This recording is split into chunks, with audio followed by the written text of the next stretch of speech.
I have made some pretty dumb decisions in my life. That's an understatement. Probably like most people, but a few years ago, I decided to change the way I was doing my finances. I decided to educate myself in finances. I was starting to make more money at my corporate job, and I really wanted to understand how to turn that money into true wealth and passive income. So I studied and I implemented a strategy, which I'm gonna share with you today. Now, huge disclaimer, this video I did years ago, back when I first started really being interested in passive income and in financial independence. That was a long time ago. So this is gonna look a little strange. The background is different. I look different, but I wanted to show exactly what was in my brain for visual learners. I like to see things drawn out on a board rather than just hear someone talk about them. So that's exactly what they did. It's a little bit simplified. It's a little bit patronizing, maybe even, but I promise you, it is one of the things, probably the biggest thing that aided in my ability to be able to quit my corporate job this year. I was unhappy in my corporate job. I put these steps into place and was able to quit my corporate job this year. Now I work from home, making a passive income, and my life is just a little bit more fun now. So please take a look at what I'm going to tell you, try to absorb it, try to implement it in your own life, and I promise you that these steps will help you on a path towards financial independence like it did for me. So without further ado, much younger Adam, take it away.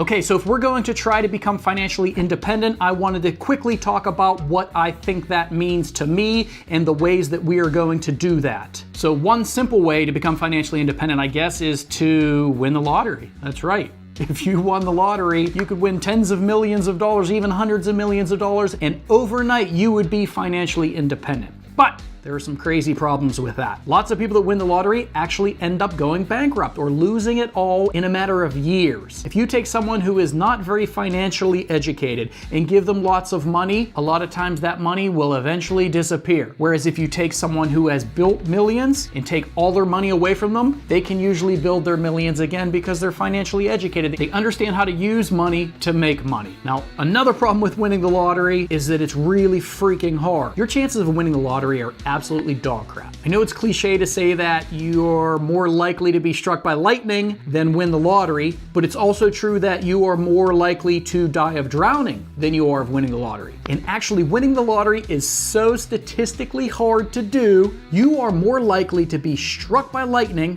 while drowning to death than you are of winning the lottery. So I would maybe cross that one off the list as a possibility and do my next example, which is understanding your finances in something that I like to call the bucket analogy. That sounds dumb. I'm a kind of a visual learner. I like to visualize things in order to understand them. So I'm going to use a cheesy whiteboard here, which doesn't clean off very well, and it's really dirty and disgusting, but That's nasty. it'll work to kind of explain what I mean by being financially educated. So if we're not going to win the lottery, how are we going to do it? Let me move over here so we can get some room here. Also, please be aware that I can't draw worth crap, so you're gonna have to bear with me. But, so for me, I picture my bills every single month going into a big bucket, right? And that bucket has lots of different layers in it. And those layers are made up of my basic bills. So for example, food, you need to eat every month. You can't go without eating. So that is a necessity. It's a basic need. It is one of the things that you need to spend your money on every single month. Other things like shelter, your home, the roof over your head. Unless you're living in a van, you're gonna have lots of utilities that go along with that shelter, like electricity and water and gas. You need to heat the place, you need to cool the place, you need to pay taxes on it. All those things are bills that you have to pay on a monthly basis. Now there's lots of frivolous things in here probably, lots more important things. Goofy things like Netflix and HBO Max and Disney Plus. Oh, that's not goofy. These are the things that you need to pay every single month. Now, in order to pay those every single month, you have this big gray cloud over you called a job. You need to make money at your job every single day in order to fill up your bucket with all of your basic needs. Now, there's no real problem with this. This is what most people do. This is what I've done most of my life. And this is what most of you probably do also. The problem is we do lots of things to really make this whole system difficult on ourselves. So one thing that we do is we add levels sometimes. I want a new car. There's a new expenditure. So now our bucket just got bigger. We sometimes add levels to this bucket, making it harder to fill it up. Now, once we fill up our bucket, the parts that overflow, the money that overflows, we get to have fun with and we get to enjoy our lives. But what if we keep adding levels to the top of the bucket? It gets harder and harder and harder to fill it up. Then we do something really dumb, which makes it almost impossible to fill up our bucket. We get ourselves into debt. When we buy that new car, instead of just buying it, we take out a loan, we finance it, which puts a hole in the bottom of our bucket. Now all of our money is dripping out of that hole every month. We also may have student loan debt. We go to college and rack up a huge student loan debt. Should probably make that hole a little bigger. Now we have more dripping out the bottom. You want something, you don't have enough money for it, what do? You throw it on a credit card. You open up lines of credit. Holes. You open up personal loans, holes in the bottom. So now all that money that's going in here, before it even is able to fill up your bucket, it is leaking out the bottom because of debt. So now what are your options? Most people then, they work a little more. They maybe add some hours, they work some overtime, they get a side job to make more money to fill up this bucket, which is way harder to fill up now. So now the amount that's left over is still getting less and less and less. This is the typical way we do things. This is dumb. Let's stop doing it that way. So what are the things that we can do in order to completely get away from this whole system, which looks like crap? Watch your language.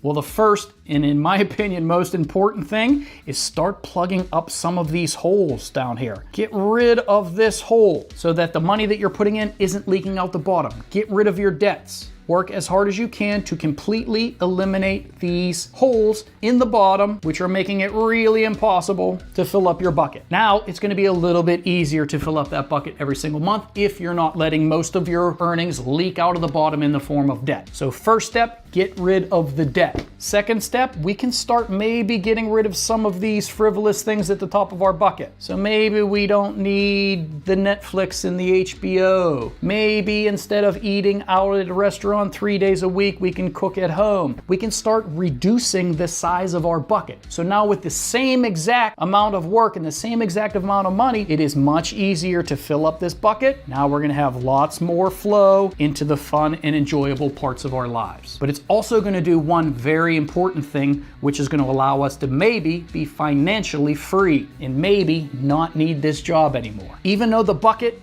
no longer has leaks in it, we've also made our bucket much smaller and our basic needs have gotten smaller in our lives, but we still have all this money pouring into the top of the bucket. Let's do this. Let's relax a little bit on the fun things and just decrease those a little bit. Don't stop having fun. Don't stop going out to restaurants. Don't stop enjoying your life, but just do it on a budget. Know where your money's going and maybe pinch your budget just a little bit. Now, this is gonna mean that we have a bunch of excess, and where are we gonna put it? We're gonna put it over here on this side in the form of investments. We are going to invest a portion of our money every single month. Fill up your bucket, have a little bit of fun, take the leftovers and put it into an investment account. Start letting your money make money. This is what wealthy people do. This is what financially independent people do. This is what millionaires and billionaires do. So this is what we need to do. So now every single month, your investments are now growing and they're getting a little bit bigger and a little bit bigger and a little bit bigger. At some point, your investments are going to be so big that they're going to start relieving a little bit of pressure on this system up here. So maybe you can work a little bit less hours, or maybe you could give up your side hustle because this is now contributing to your basic needs bucket. We're gonna continue building this over time, building over time, building over time, to eventually maybe you don't need a day job anymore. You can completely get rid of your day job because your investments are taking care of your basic needs. They're filling up your bucket every single month from the earnings from your investments. So now when you wanna do more fun things, you can work maybe a part-time job or do something seasonally just to get a little bit extra money so that you can go go on a really nice vacation this year. But you get to choose when and how much you want to work for all these extra fun things in your life. You no longer have to go to a 9-to-5 job in order to make this work. Your investments are filling up your basic needs bucket or your bills bucket, and you're working a part-time job or maybe just a tiny bit extra here and there just for some extra money to enjoy your life, to go out to restaurants, to drink beer on the weekends, to do whatever it is that makes you enjoy your life. I don't know why I went right to beer. Don't look too much into that statement. Now, if we have more time, our investments keep growing and growing and growing to the point where we no longer have to worry about any of these part-time jobs in order to have fun. We have so much money going in and filling up our bucket that we have an excess coming out this side. So now our investments are paying for our basic needs bucket and overflowing into our fun lifestyle. This is what wealthy people do, not draw on boards half-assed. They invest portions of their money, allow their investments to grow, and use that growth and dividends to fund their basic needs and then eventually to fund their fun lifestyle. This is what we should be doing, and this is what we're going to do on this channel, and I'm going to get into the nuts and bolts of all of these things. So if this is something you want to see happen, then please subscribe to the channel and like the videos and share with your friends, and I will see you in the next one.